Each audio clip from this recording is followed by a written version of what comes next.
اعوذ باللہ من الشیطان الرجیم بسم اللہ الرحمن الرحیم قل لا اسألکم علیہ اجرا الا المودۃ فی القربى صدق اللہ العظیم وصدق رسولہ النبی الکریم ان اللہ وملائکتہ یصلون علی النبی یا ایہا الذین آمنوا صلوا علیہ وسلموا تسلیما اللہم صلی علی سیدنا و مولانا محمد معدن الجود والکرم وآلہ وصحبہ وبارک وسلم۔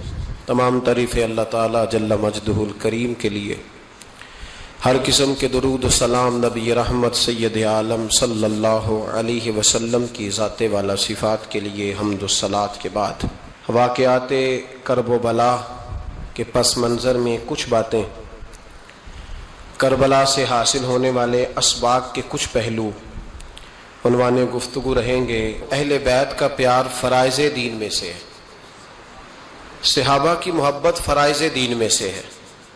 جس طرح نماز پڑھنا فرض ہے، روزہ رکھنا فرض ہے، حج کرنا فرض ہے، زکوٰۃ دینا فرض ہے، استطاعت ہو تو حج کرنا فرض ہے، اسی طرح ابو بکر صدیق سے پیار کرنا بھی فرض ہے، جناب عمر سے محبت کرنا بھی فرض ہے، حضرت عثمان کی عقیدت بھی فرض ہے۔ اور نبی پاک نے فرمایا علی سے پیار کرنے والا مومن ہے، اور فرمایا بغض علی نفاق، جس کے سینے میں علی کا بغض ہو وہ منافق ہے، وہ منافق ہے۔ جس کو نبی پاک منافق ہے، منافق ہے کہ نہیں؟ ذکر علی عبادہ، النظر الی وجہ علی عبادہ، فرمایا علی کا چہرہ دیکھنا بھی عبادت ہے اور ان کا ذکر کرتے رہنا بھی عبادت ہے۔ اسلام صرف اخلاقیات کا مذہب نہیں، اخلاق، مسلمان کا اخلاق یہ اس کا پھل ہے، یہ اس کا پتے ہیں، پھول ہیں، لیکن نبی پاک کی غلامی، حضور کی محبت، صحابہ اور اہل بیت کا احترام یہ ایمان کی جڑ ہے۔ جڑ مضبوط نہ ہو تو نہ پھول اگتے ہیں، نہ پھل آتے ہیں، نہ ٹہنیوں پر کوئی پتا آتا ہے۔ جڑ کا مضبوط ہونا بڑا ضروری ہے۔ ان محبتوں کا سینے میں اٹھنا، پہلا پہلو آج کے موضوع کا اس کو ذہن میں رکھیں، محبت کا جوش مارنا، محبت کا جوش مارنا، پیار کا بڑھنا، طبیعت میں ذوق پیدا ہونا، یہ ایمان کی علامت ہے۔ یعنی حضرت عمر کی بات سن کے دل کا ٹھنڈا ہونا ایمان کی علامت ہے، اور امام حسین کی بات سن کے طبیعت کا سکون میں آنا یہ ایمان کی علامت ہے۔ حضرت فاطمہ الزہرا کا ذکر ہو اور وجود کے رونگٹے کھڑے ہو جائیں، طبیعت پہ کیف طاری ہو جائے، سیدہ زینب کا تذکر آئے تو آنکھوں میں آنسو چھلک پڑے، یہ ایمان کی علامت ہے۔ انسان کے وجود پر اثر ہو، لیکن جو آدمی کچی کچی باتیں کرے، کمزور کہانیاں سنائے کہ نہیں جی وہ ٹھیک ہے، اہل بیت ہی اصل تھے، سارا کچھ وہی تھے، صحابہ بس وہ، بھائی جس آدمی کے پیچھے مولا علی نماز پڑھتے ہیں وہ بندہ تجھے قبول کیوں نہیں؟ جس ابو بکر صدیق کے پیچھے وہ نمازیں پڑھتے ہیں تجھے کیوں نہیں قبول؟ جس عمر کے وہ مشیر بنتے ہیں تجھے کیوں نہیں حضرت عمر قبول؟ اور جس عثمان غنی کے بارے میں مولا علی کی یہ رائے ہے کہ امام حسن اور حسین کو تلواریں دے کے حضرت عثمان کے دروازے پر کھڑا کر کے کہا بیٹا یہاں کھڑے رہنا، کوئی دشمن عثمان کے قریب نہ آنے پائے، تو جس عثمان کے حضرت علی محافظ ہیں تجھے وہ عثمان کیوں قبول نہیں؟ یاد رکھو، ہم لعنت بھیجتے ہیں فرقہ واریت پر، امت کو تباہ کرتے ہیں وہ لوگ جو فرقہ واریت پیدا کرتے ہیں، لیکن آپ کو بتاؤں جس جماعت سے آپ کا تعلق ہے نا، اس جماعت کی امت مسلمہ کو ضرورت ہے۔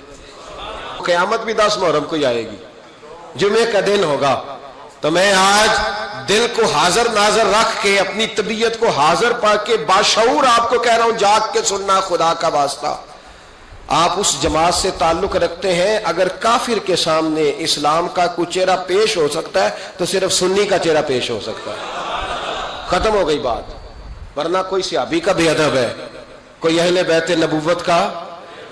آج مجھے کہہ لینے دو، کھل کے کہہ لینے دو. لوگ دلیلیں دیتے پھرتے ہیں، کہتے ہیں جی ایک وہ پینٹ کوٹ والا مولوی ہے، اس نے اینک بھی لگائی ہے، داڑھی بھی رکھی ہے، پینٹ کوٹ بھی پہنتا ہے، اس نے جی 1500 بندہ ایک دن مسلمان کر دیا، ایک دن 1000 مسلمان کر دیا. پر پتہ ہے وہ بدبخت کہتا کیا ہے؟ وہ کہتا ہے امیر المومنین یزید رضی اللہ تعالیٰ عنہ. میں کیا کروں اس کے 1500 مسلمان کو یا 2000 اس کے کلمہ اور وہ جی بڑی دلیلیں دیتا ہے. وہ دلیلیں سنبھال کے رکھے، وہ دلیلیں جو جی بڑے لوگ اس کے ساتھ ہوتے ہیں. تو کربلا کے موقع پر زیادہ لوگ یزید کے ساتھ تھے، زیادہ لوگ. ہم کثرت کے قائل نہیں، ہم حق کے قائل ہیں. ہم اب چھوڑ دو بات، دلائل کی طرف آؤ. عجیب تماشا ہے. اور ایک مولوی صاحب اس کی حمایت کر رہے تھے، کہتے نہیں بندہ ٹھیک ہے، وہ بھول گیا تھا، اصل میں قصور عبید اللہ ابن زیاد کا تھا، اصل میں غلطی عمر بن سعد کی تھی، تو یزید کو زیادہ الزام نہیں دینا چاہیے. میں نے کہا بڑی تمہاری قریبی رشتہ داری ہے یزید کے ساتھ، تو اللہ سے دعا کیوں نہیں مانگتے کہ تمہارا حشر یزید کے ساتھ کرے؟ مانگنی چاہیے نا دعا. کیا خیال ہے آپ کا؟ ہم الحمدللہ جمعے والے دن مسجد میں بیٹھ کے دعا کرتے ہیں، یا اللہ ہمارا حشر امام حسین کے غلاموں میں کرنا. تو بھی کرنا، جرت کر، جرت. ہماری جرت دیکھ، ہم یہ نہیں کہتے ان کے ساتھ کر، ہم کہتے ہیں یا اللہ ہمارا حشر ان کے. ہماری جرت دیکھو، ہم ان کے غلاموں میں، قدموں میں، نوکروں میں بیٹھنے کو وہ دعا مانگ رہے ہیں، یا اللہ ہمارا ان کے غلاموں میں، غلاموں کے. تو بھی جرت کر دلیری، کر جرت، کہ یا اللہ میرا حشر یزید کے ساتھ کر دلیری. اگر اتنا ہی اچھا تھا تو بے شرمو اتنا ظلم نہ کرو، اتنی زیادتی، اتنا ظلم نہ کرو.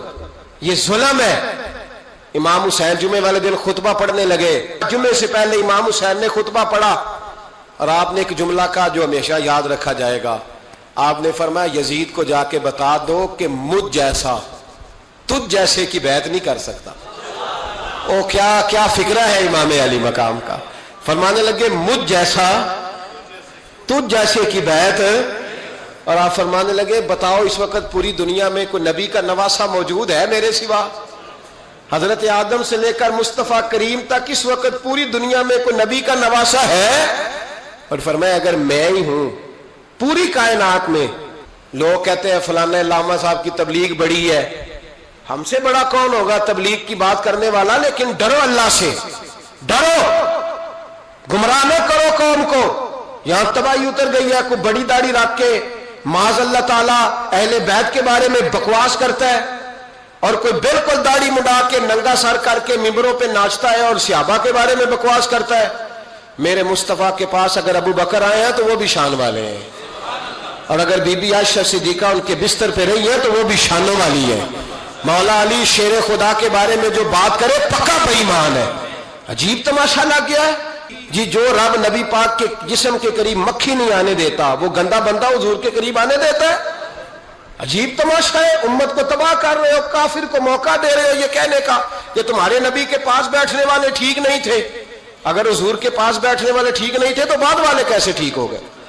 تو یہ باز آنا چاہیے ان بے شرموں کو. یہ امت میں تفرقہ ڈالتے، بے حیائی کرتے. سنو اور یاد رکھو، حضرت امام حسین نے خطبہ پڑھا نا جب جمعے والے دن، فرمایا مجھے پہچانو تو میں کون ہوں؟ تو عمر بن سعد بولا، پکے نمازی بولے. عمر بن سعد کہنے لگا حسین جلدی کر، ہمارا جمعہ لیٹ ہو رہا ہے. بلے ہو نمازیو، جلدی کر ہمارا. آئے ہائے کیا نماز ہے. یعنی نبی پاک کے نواسے کو شہید کریں گے اور شہادت کے بعد جمعہ پڑھیں گے اور نماز میں کہیں گے اللہم صلی علی محمد وعلی آل محمد. ان کو شہید کر کے قتل کر کے جمعے کا خطبہ دیا جا رہا ہے اور نماز پڑھی جا رہی ہے اللہم صلی علی محمد وعلی. تو میرا سنی بڑا بھولا ہے، کہتا ہے جی وہ زیادہ نمازیں پڑھتے ہیں. تو زیادہ نمازیں تو عمر بن سعد بھی پڑھتا تھا. تو بھولا او خدا کے. دیکھیں نا جتنی نماز کی اخلاق کی بات شاید میں کرتا ہوں، آپ کو جماعت میں کم لوگ ملیں گے، لیکن یاد رکھنا نماز عقیدہ نہیں. روزہ عقیدہ نہیں، عقیدہ حسین ہے، عقیدہ حسن ہے، عقیدہ علی ہے، عقیدہ عثمان غنی ہے، عقیدہ عمر فاروق ہے. میں اس شخص کو کیا کروں؟ مجھے اس شخص کی کیا ضرورت ہے جو ممبر پہ بیٹھ کے کہتا ہے حسین ابن علی باغی تھے؟ وہ شخص، اس کی نماز روزہ حج زکات دیکھا جائے گا؟ آؤ قرآن مجید سورہ شورا آیت نمبر 23، گھر جا کے قرآن مجید کھولو، یہ والی آیتیں بھی پڑھا کرو، یہ والی بھی کھولا کرو. صحابہ جمع ہو کے نبی پاک کے پاس آئے، عرض کی یا رسول اللہ صلی اللہ علیہ وسلم آپ کے خرچے زیادہ ہیں، آمدن کا ذریعہ کوئی نہیں. جس طرح آج لوگ ہر پیر صاحب سے نہیں پوچھ رہے، علامہ صاحب سے، کہ آپ کام کوئی نہیں کرتے، کپڑے پھر بھی سفید پہنتے ہیں، کیا ذرائع آمدن ہے، پھر بھی آپ گاڑی میں گھومتے ہیں. ہمارا تو پروگرام تھا مولوی بھوکا مر جائے، پر اس کے پاس آتے ہیں تو یہ تازی چائے پلاتا ہے. کیا مطلب، کس طرح کا رویہ ہے؟ صحابہ کے باہر وہ یہ نہیں سوچتے تھے آتے کام، وہ کہتے تھے آگے بڑھ کے حصہ ڈالے. وہ سارے آگے بڑھے، کہا یا رسول اللہ صلی اللہ علیہ وسلم اخراجات زیادہ ہیں، ذرائع آمدن بظاہر کوئی نہیں، نذرانوں پہ اعتراض نہ کیا کرو. نذرانہ دینا نبی پاک کی سنت ہے، نذرانہ قبول کر لینا نبی پاک کی، بولو، حضور کی سنت ہے. تو صحابہ جمع ہو کے آئے، ایک جگہ پہ میٹنگ کی، کہا تھوڑے سے پیسے ہر مہینے پیش کریں گے. تو حضور سے بات کون کرے گا پیسوں کی؟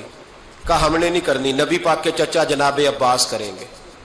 حضرت عباس رضی اللہ تعالیٰ عنہ کے ذمے لگایا گیا. جناب عباس آئے، حضرت عباس رضی اللہ تعالیٰ عنہ پیسے لے کے آئے، اور سیانے بندے تھے، انہوں نے بڑی سمجھداری والی، عقل مندی والی بات چھیڑی. یہ نہیں کہا کہ حضور ہم یہ نذرانہ دیں گے. کہنے لگے یا رسول اللہ ہمیں پتہ ہے آپ کی مذہبی مصروفیت اتنی ہے کہ آپ کو ٹائم نہیں ملتا کاروبار کرنے کا، اگر آپ کام کریں گے تو پھر آپ کس طرح کر کے دین کا کام ہو سکے گا. اور یا رسول اللہ آپ نے جو ہمارے لیے کیا ہے اس کا ہم بدلہ نہیں دے سکتے، ایک حرف کا بدلہ نہیں دے سکتے. حضور یہ تھوڑا سا نذرانہ ہر مہینے لایا کریں گے، قبول کر لیں.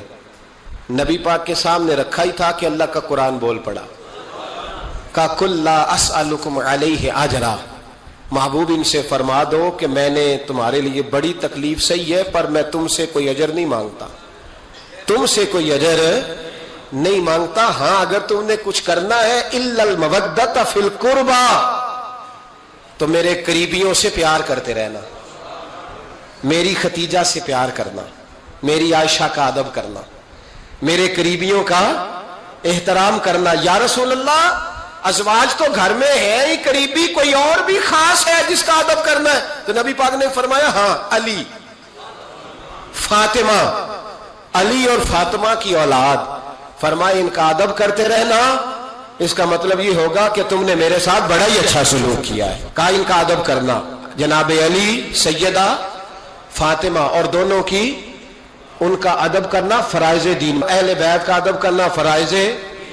کچھ لوگ کہتے ہیں کچھ لوگ جی سید بن گئے ہے نہیں، پر تو میں کہ جڑے بن گئے انہوں نے اللہ آپ ہی پوچھ لے گا، تو ادب کر. جڑے بن گئے نے اللہ.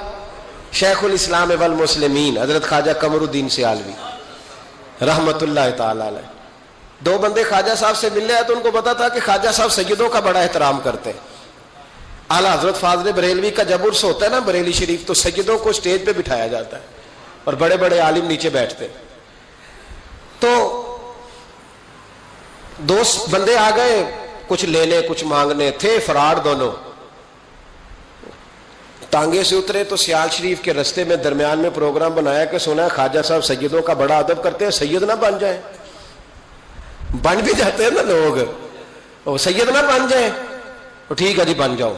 بن گئے سید. خواجہ صاحب کو کسی نے اندر جا کے بتایا دو سید آئے ہیں، تو خواجہ صاحب اس طرح دوڑے کہ نہ جوتا نہ سر پہ ٹوپی، دوڑ کے آئے. شیخ الاسلام خواجہ صاحب نے ہاتھ چومے، نذرانہ دیا، 2-3 تھیلے بھر کے دیے لنگر کے. جب وہ جانے لگے نا تو خواجہ صاحب ان کے ساتھ باہر تک آئے. جہاں انہوں نے سید ہونے کا پروگرام بنایا تھا وہاں تک ساتھ آئے، ان کو روانہ کیا. ان میں سے ایک بندہ خود ہی بول پڑا، کہنے لگا حضور یہاں لوگ دروازے تک چھوڑنے آتے ہیں یا گاڑی تک؟ نہ دروازہ نہ گاڑی، آپ درمیان میں رخصت کرنے آئے، سمجھ نہیں آئی. تو خواجہ صاحب فرمانے لگے تم یہیں سید بنے تھے، یہاں تک ادب کرنا ضروری تھا. یہاں تم سید بنے تھے، یہاں تک ادب کرنا، پیچھے تم سید نہیں ہو تو میں کیسے ادب کروں؟ جہاں تک تم سید ہو وہاں تک ادب کرنا. اور میرے اعلیٰ حضرت نے عقیدہ دیا، کہنے لگے تیری نسل پاک میں ہے بچہ بچہ نور، تیری نسل پاک میں ہے بچہ بچہ نور کا، تو ہے عین نور تیرا سب گھرانہ نور کا. تو میاں صاحب نے اس کی وضاحت بھی کی. میاں صاحب سے کہا حضور ادب کرتا کون ہے؟ سارے تو ادب کرتے نہیں.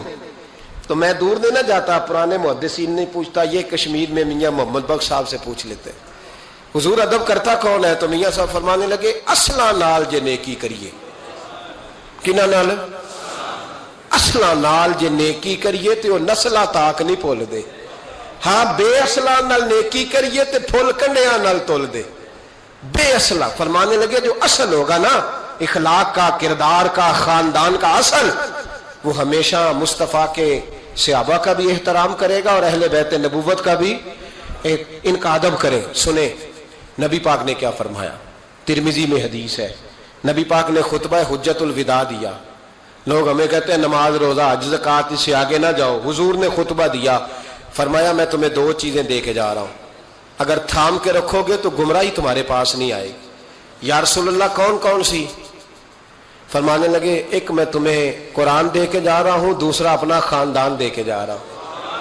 ان کو تھام کے رکھنا، گمراہی کبھی تمہارے پاس ان کو تھام. سنو حضرت اسامہ بن زید رضی اللہ تعالیٰ عنہ. حضرت اسامہ آپ فرماتے ہیں مجھے نبی پاک سے کوئی کام تھا، یہ بھی ترمذی کی حدیث ہے. کہتے ہیں میں حضور سے ملنے گیا تو میں نے نا حضور سے بات چھیڑی، نبی پاک سے میں نے ذکر چھیڑا. جب وہ بات میں نے کرنی شروع کی نا تو حضور نے چادر اوڑی ہوئی تھی، بکل جس کو مارتے ہیں، کہتے ہیں چادر اوڑی ہوئی تھی تو نبی پاک کی نا چادر میں دو چیزیں حرکت کر رہی. تو جناب اسامہ بن زید رضی اللہ تعالیٰ عنہ فرماتے ہیں بات کرتے کرتے میری توجہ جب ادھر گئی تو میں اصل بات ہی بھول گیا. میں کہنا کچھ چاہ رہا تھا، میری زبان سے کچھ نکل رہا تھا. کیونکہ جب توجہ بٹ جاتی ہے نا، اس لیے توجہ بٹ جائے تو پھر لفظوں کا حسن برقرار نہیں رہتا. تو جناب اسامہ بن زید کہتے ہیں میں کہنا کچھ چاہ رہا تھا، میرے منہ سے نکلتا کچھ اور تھا. تو سرکار سمجھ گئے. تو حضور صلی اللہ علیہ وسلم مسکرا کے کہنے لگے بھول گئے ہو نا بات؟ تو میں نے کہا حضور بھول گیا ہوں. تو کہتے ہیں میں بھی ان سے کب سے کہہ رہا ہوں کہ باز آ جاؤ، لیکن یہ نہیں آ رہے. کہتے ہیں میں اور پریشان ہوا کہ یہ کن سے حضور کہہ رہے ہیں. تو نبی پاک نے چادر مبارک کو کھولا، ایک بغل سے امام حسن نکلے، دوسرے سے امام حسین نکلے. یہاں بھی ملا پریشان ہے، بڑی ٹینشن میں ہے. کہتا ہے جی ہر نانا ہی اپنے نواسوں سے پیار کرتا ہے. تو میں نے کہا بے وقوف، یہ عام نانا نہیں، یہ وہ والے نانا ہے جن کے بارے میں اللہ کہتا ہے وما ینطق عن الہویٰ ان ہوا الا وحی یوحیٰ. فرمایا میرے محبوب اتنی دیر تک بولتے ہی نہیں جب تک میں حکم نہیں کر دیتا. تو امام حسن اور حسین کا پیار بھی اللہ کا حکم تھا، اس لیے ہو رہا تھا. فرماتے جب نبی پاک کی بغلوں سے وہ دونوں نکلے نا تو میں نے حضور کی آنکھوں میں چمک دیکھی، نور دیکھا. اور جیسے بندہ کسی سے پیار کرتا ہے تو چہرہ بھی بتا نہیں رہا ہوتا. آج کل کی زبان میں کہتے ہیں باڈی لینگویج، اس کی باڈی لینگویج بھی بتاتی ہے کہ یہ جو بات کر رہا ہے نا یہ طاری ہے. تو محبوب فرمانے لگے اسامہ یہ دونوں میرے بیٹے ہیں، یہ دونوں میرے بیٹے ہیں کیونکہ میری بیٹی کے بیٹے ہیں. اور فرمایا اسامہ میں ان سے بڑا پیار کرتا ہوں. کاش امت ان لفظوں کو سمجھ جائے. حضور نے فرمایا میں ان سے بڑا پیار کرتا ہوں، میں بڑا پیار کرتا ہوں. اور میں نے رب سے دعا کی ہے یا اللہ جو ان سے پیار کرے تو اس سے پیار کرنا. میں نے یہ دعا کی ہے اے اللہ جو ان سے پیار کرے تو اس سے بھی پیار کرنا. حضرت امام حسنین پہلی بات یہ ہے کہ ان کا پیار ایمان کا حصہ ہے، ان کا پیار ایمان کا حصہ ہے. ان سے جو پیار نہ کرے گا وہ صاحب ایمان. ابن جوزی نے لکھا ہے سینکڑوں سال پہلے، آج کے کسی عالم کی بات بتاتا تو لوگ انکار کو، سینکڑوں سال. کہتے ہیں بلخ میں قحط پڑ گیا، لوگ ہجرت کر کے سمرقند آ گئے. ایک سیدوں کا خاندان بھی آیا، ایک ایسی خاتون بھی آئی جس کے ساتھ 3 بیٹیاں تھی، بیٹا بھی کوئی نہیں، خاوند فوت ہو گیا. مسجد کے ساتھ مہمان خانے بنے ہوتے تھے، وہاں اس نے بچوں کو ٹھہرایا اور نکلی سمرقند میں کہ کوئی آدمی مل جائے. تو وہ سیٹھ صاحب چودھری صاحب کہنے لگے مجھے کیسے پتا چلے گا تو سید ہے؟ مجھے بتاؤ. کسی کو چوک میں کھڑا کر کے کہا جائے بتاؤ تو کون ہوتا ہے, اس شخص کا کیا اشر ہوتا ہے, کیا حال ہوتا ہے. کہا کیسے پتا چلے گا؟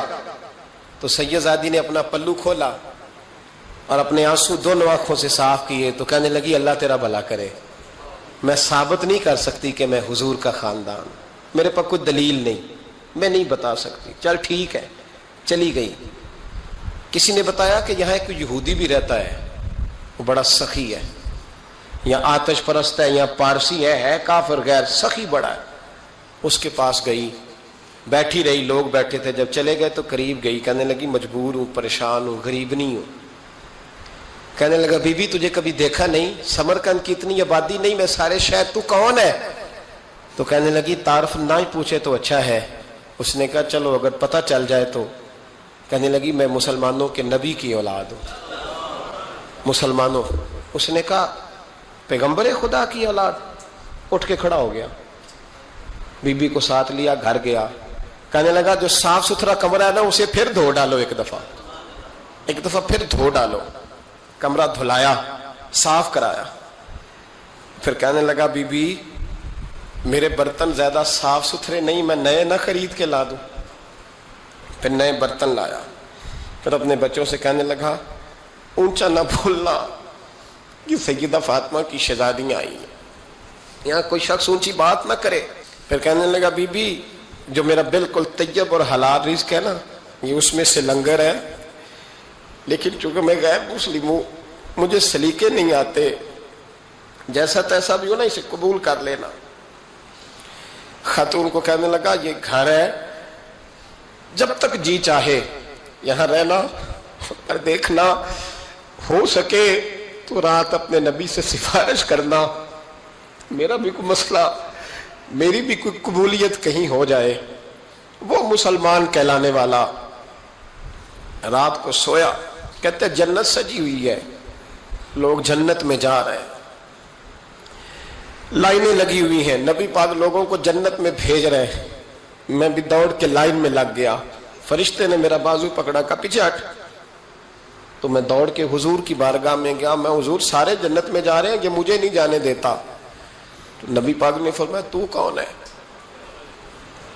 کہ یا رسول اللہ میں مسلمان ہوں. کہتے حضور مجھ سے فرمانے لگے کوئی دلیل ہے تیرے پاس؟ دلیل ہے کوئی تیرے پاس؟ میں چپ کر گیا. فرمایا میری بیٹی اگر تیرے دروازے پر آ ہی گئی تھی تو دلیلیں پوچھنے لگ گیا تھا. فرمایا جا دوڑ جا. سویرے آنکھ کھلی تو گلیوں میں ڈھونڈتا پھرتا ہے, تلاش کرتا پھرتا ہے, کونے کونے میں جاتا ہے وہ سادات کا گھرانہ کہاں گیا. ڈھونڈتے ڈھونڈتے اس غیر مسلم کے دروازے پہ جا کے پہچان لیا. تو کہنے لگا خدا کا واسطہ جو تو نے نوکری کی ہے نا ان کی مجھ سے 11 گنا لے لے, یہ سادات کا گھر مجھے دے دے. تو کہنے لگا کل تو آتا تو شاید بات اور ہوتی, آج بات اور ہے. اس نے کہا مہربانی کر. کہا نہیں کل تو آتا تو معاملہ اور تھا, آج معاملہ آج اور ہے, رنگ بدل گیا ہے, حالات تبدیل ہو گئے ہیں, اب تو دیکھ تاک کے آیا, جا دوڑ جا. کہنے لگا نہیں مہربانی کر دے دے, تو غیر مسلم ہے تیرا کیا تعلق؟ کہنے لگا چپ کر, غیر مسلم میں کل تک تھا, کل سے سجدوں سے پیار کیا ہے تو میرے حالات سنور گئے ہیں. وہ جو نظارے تو نے رات خواب میں دیکھے ہیں میں نے جاگتی آنکھوں سے دیکھے ہیں, میں نے جاگتی آنکھوں سے. اور تو نے کسی مفتی پیر عالم کے ہاتھ پہ کلمہ پڑھا ہے, میں نے رات محمد عربی کے ہاتھ پہ کلمہ پڑھا ہے. حضرت عمر جب نعرہ لگاتے نا تو کیسر و کسرا کانپتے. سفیر آتے روم کے ملنے کے لیے تو کہتے جاؤ عمر نفل پڑھ رہے ہیں, ٹائم کوئی نہیں. ایک دن اندر میٹنگ ہو رہی تھی, حضرت عمر میٹنگ میں بیٹھے تھے. آپ کے بیٹے ملنے آئے عبداللہ ابن عمر. ابا جی اندر آ جاؤ. فرمایا دروازے پہ کھڑا ہو, میں ضروری بات کر رہا ہوں, اندر نہ آنا. جناب عبداللہ ابن عمر کہتے ہیں میں دروازے پہ کھڑا ہو گیا. تھوڑی دیر گزری تو امام حسین بھی آ گئے. ایک حدیث میں ایک روایت میں امام حسن کا لفظ بھی ہے. امام حسین آئے, آ کے عبداللہ ابن عمر سے کہنے لگے عمر فاروق اندر ہے؟ تو کہا وہ اندر تو ہے. تو کہا آپ کیوں دروازے پہ کھڑے ہیں؟ کہنے لگے ابا جی نے کہا ہے یہاں انتظار کرو، میں کوئی ضروری بات کر رہا ہوں، لیکن شہزادے میرے لیے کہا ہے، میرے لیے آپ جانا چاہیں تو چلے جائیں۔ امام حسین کہنے لگے امیر المومنین کوئی بات کر رہے ہوں گے، میں ظہر کے وقت مسجد میں مل لوں گا، ظہر کا ٹائم آئے گا نا تو میں مسجد میں مل لوں گا۔ یہ کہہ کے چلے گئے۔ حضرت عمر باہر آئے تو حضرت عبداللہ ابن عمر سے کہا کہ کوئی آیا تو نہیں؟ عرض کی حضور حسین ابن علی آئے، حسین ابن علی۔ تو کہا اندر کیوں نہیں بھیجا؟ کہا میں نے کہا تھا بے شک چلے جائیں، لیکن وہ کہہ رہے تھے کہ میں ظہر کے وقت مسجد میں مل لوں گا۔ تو سیدنا عمر فاروق فرمانے لگے عبداللہ تجھے تیری مار ہوئے، حسین کو کیوں واپس بھیجا؟ پھر عمر دنیا داروں کے سامنے ڈٹنا، کھڑا ہونا عمر پہ ختم ہے، لیکن جو اندر کی بات ہے نا، روح کی، جو عقیدت کی بات ہے، جو وفا کا رشتہ ہے، اس کو کون سمجھے؟ یہ جو روح کی مجبوریاں ہیں، یہ جو وفا کی مجبوریاں ہیں، اسے لوگ کیا سمجھیں؟ انہیں کیا پتا کہ مرشد کے بیٹے کے پیر چومنے میں حسن کیا ہوتا ہے؟ انہیں کیا پتا کہ جب استاد کا بیٹا گھر میں آتا ہے تو دل کرتا ہے مکان بیچ کے اسے دے دیں، اس کے باپ کی نیکیاں بڑی ہیں۔ جناب عمر فاروق دوڑے گئے، امام حسین کے دروازے پہ دستک دی، امام حسین باہر، کہا شہزادے یار ملنے آئے تھے، بغیر ملے کیوں آ گئے؟ عرض کی کہ آپ مصروف تھے، آپ کے اپنے بیٹے بھی دروازے پہ کھڑے تھے، تو میں واپس آ گیا۔ امام حسین کہتے ہیں عمر جذبات میں آ گئے، سر سے پگڑی گر گئی، کہنے لگے حسین میرے بیٹے کا اور حسین کا کیا مقابلہ؟ کیا اس کی ماں کا نام فاطمہ الزہرا ہے؟ کیا اس کی نانی کا نام خدیجۃ الکبریٰ ہے؟ کیا اس کے نانے کا نام محمد مصطفیٰ ہے؟ اور پھر سر سے پگڑی اتری تھی، اپنے بال زور سے پکڑ لیے، کہنے لگے حسین میں نا مکے میں اونٹ چرایا کرتا تھا اور ڈنڈوں سے مار کھاتا تھا اپنے باپ سے، یہ جو آج ساری دنیا میں عمر کے نعرے لگتے ہیں یہ تیرے نانے کا صدقہ ہے۔ شہزادے میری وفا اور میری وفا میں جب تیرا دل کرے نا توڑ کے آ جایا کر۔ عمر تو لوگ، ایک دن امام حسین نے آ کے نا جناب فاروق اعظم سے کہا، خطبہ دے رہے تھے بچوں کی طبیعت شروع میں، پتہ نہیں کیا بات آئی امام حسین کے دل میں، کہنے لگے عمر نیچے اترو، یہ میرے نانا کا ممبر ہے۔ تو حضرت سیدنا عمر، سنو کبھی میرا بھی بچہ آ جائے تو میں کہتا ہوں اس کو پکڑو یار، بچوں کو تو نہیں نا جمعوں میں مطلب ذکر کیا جاتا، اترنا میرے نانے کا ممبر ہے۔ جناب عمر اتر کے نیچے کھڑے ہو گئے، تو کہا جا کے اپنے نانے کے ممبر پہ بیٹھ۔ تو حضرت عمر رو پڑے، کہنے لگے شہزادے میرے نانے کا ممبر ہی کوئی نہیں ہے ہی نہیں، یہ ممبر یہ مصلی یہ تیرے نانے کی شان ہے، میرے نانے کا کوئی ممبر نہیں، تیرے ہی نانے کا ممبر ہے۔ تھوڑی دیر کھڑے رہے تو امام حسین کہنے لگے اچھا کوئی نہیں آپ کے نانے کا ممبر کا نہیں؟ کہا چلو پھر میرے نانے کے ممبر پہ بیٹھ جاؤ، چلو خیر ہے، کوئی نہیں آپ کے نانے کا؟ کہا نہیں، تو کہا کوئی نہیں پھر میرے نانے کے۔ جب حضرت عمر بیٹھے تو بڑا شاندار جملہ کہا، فرمانے لگے میں ممبر پر مرضی سے نہیں بیٹھا تھا، مجھے ابو بکر نے بٹھایا تھا، اور پھر حسین کے کہنے پہ میں اترا ہوں، اب مجھے حسین نے بٹھایا ہے، اب کسی کی جرت ہے تو عمر کو اتار کے دکھائے، اب میں حسین کا تیری نسل پاک میں۔ یار کتنی بے شرمی کی بات ہے، لوگ امام حسین کو باغی کہے۔ وہ حضرت امام اعظم ایک باغ میں بیٹھے تھے، شاگرد ساتھ تھے، تو کتابیں بکھری ہوئی تھی، کچھ لکھا جا رہا تھا، بکھری ہوئی تھی کتابیں۔ امام محمد بھی بیٹھے تھے، امام ابو یوسف، کئی اور شاگرد بیٹھے تھے۔ تو جب لکھتے ہیں نا یہ لوگ تو حوالوں کی تلاش ہوتی ہے، کتابیں بکھری ہیں، صفحے بکھرے۔ بچے گیند کے ساتھ کھیل رہے تھے، تو گیند اچانک باغ میں آئی، تو ایک چھوٹا سا بچہ گیند لینے آیا، تو امام اعظم اٹھ کے کھڑے ہو گئے۔ وہ بچہ گیند لے کے چلا گیا، کتابیں ساری پھر بکھر گئیں، جو گود میں رکھی ہوئی تھی وہ بھی نیچے گر گئیں، کچھ صفحے بھی گر گئے۔ تھوڑی دیر کے بعد وہ بچہ چلا گیا، امام صاحب بیٹھ گئے، پھر آیا، گیند گری آ کے باغ میں، تو وہ پھر بچہ لینے آیا، وہی بچہ، امام صاحب پھر کھڑے ہو گئے۔ وہ کئی بار آیا، جتنی بار آیا کھڑے ہو گئے۔ کئی لوگ صبر نہیں کر پاتے، جلد باز ہوتے ہیں آج کل کے شاگردوں کی طرح۔ تو ایک شاگرد بول پڑے، کہنے لگے حضور وہ تو بچہ ہے، 100 دفعہ آئے گا، اب 100 دفعہ کھڑے ہوں گے۔ فرمایا تو 100 کی بات کرتا ہے، یہ 1000 دفعہ بھی آیا تو میں کھڑا ہوں گا۔ کہا حضور بچہ ہے آپ کیوں کھڑے ہو گئے؟ فرمانے لگے معمولی بچہ نہیں، میرے استاد کا پوتا ہے۔ تو جس نے مجھے اللہ رسول کا نام بتایا اس کا پوتا ہے تو میں کھڑا نہ ہوں؟ اگر استاد کے پوتے کا یہ ادب ہے تو بتاؤ محمد عربی کے نواسے کا کیا ادب ہے؟ رسول اللہ صلی اللہ علیہ وسلم۔ لوگ سمجھتے ہیں ہم قائل نہیں ہیں وہ والی شہادت بیان کرنے کے جس میں کہتے ہیں ہائے حسین تو سکینہ تو زینب۔ ہمارے بزرگوں نے ہمیں یہ سبق، ہمارے بزرگوں نے ہمیں بتایا کہ امام حسین کی شہادت اس طرح بیان کرو کہ نوجوانوں میں جذبہ جہاد پیدا ہو، عورتیں صبر کا پہاڑ بن جائیں، اس طرح شہادت ہم وہ والی۔ لیکن ایک بات ضرور ذہن میں رکھیں، یہ جو لوگ کہتے ہیں نا بڑے مظلوم تھے پانی نہیں آ سکا، میرے سے حوالہ دیکھے جس نے دیکھنا ہے، میرے سے حوالہ دیکھے، میرے سے۔ حضرت امام حسین میدان کربلا میں تھے تو تھوڑی سی جگہ کھود کے نا امام حسین نے تو خندق کھودی۔ خندق کھودنا عرب کا رواج تھا، مدینے میں بھی خندق کھودی گئی، اس کا نام ہی جنگ خندق۔ تو خندق کھود کے نا آگ جلائی جاتی تھی، یہ حفاظت کا ایک ذریعہ تھا تاکہ دشمن نہ آئے۔ تو امام حسین نے اپنے خیمے کے سامنے خندق کھود کے اس میں آگ جلائی تاکہ پردہ رہے، عورتوں کے پاس کوئی دشمن نہ آئے۔ تو ایک شخص سامنے کھڑا ہو کے کہنے لگا حسین تو نے دنیا میں ہی آگ جلا لی ہے؟ معاذ اللہ ثم معاذ اللہ، کہنے لگا آگے تو آگ ملے گی، یہاں جلا لی ہے؟ تو امام حسین کہنے لگے میں حکم دیتا ہوں آگ کو کہ تجھے ابھی پکڑ لے۔ لوگ کہتے ہیں مظلوم تھے، میں حکم دیتا ہوں آگ کو تجھے ابھی پکڑ لے۔ یہ لفظ امام حسین نے کہے، میں 3 کتابیں تو میری لائبریری میں ابھی ہیں جن میں حوالہ ہے، 3 کتب سے، اور آج کل پرسوں کی کتاب نہیں، سینکڑوں سال پرانی۔ جب کہا نا میں حکم دیتا ہوں تو وہ آدمی گھوڑے سے نیچے گرا، گھوڑے سے نیچے گرا، اور گھوڑے کی رکاب کے اندر اس کا پیر الجھا، گھوڑا ڈر کے اتنا دوڑا کہ جا کے اس آدمی کو آگ میں پھینک دیا۔ امام حسین کے سامنے جل کے مر گیا۔ یہ حسین ابن علی ہے، یہ ابھی حکم دیتے تو فرشتے ابھی آ جاتے، یہ ابھی بات کرتے تو ساری دنیا کی فوجیں ابھی اکٹھی ہو جاتی، یہ ابھی حکم دیتے تو ابھی آ جاتے۔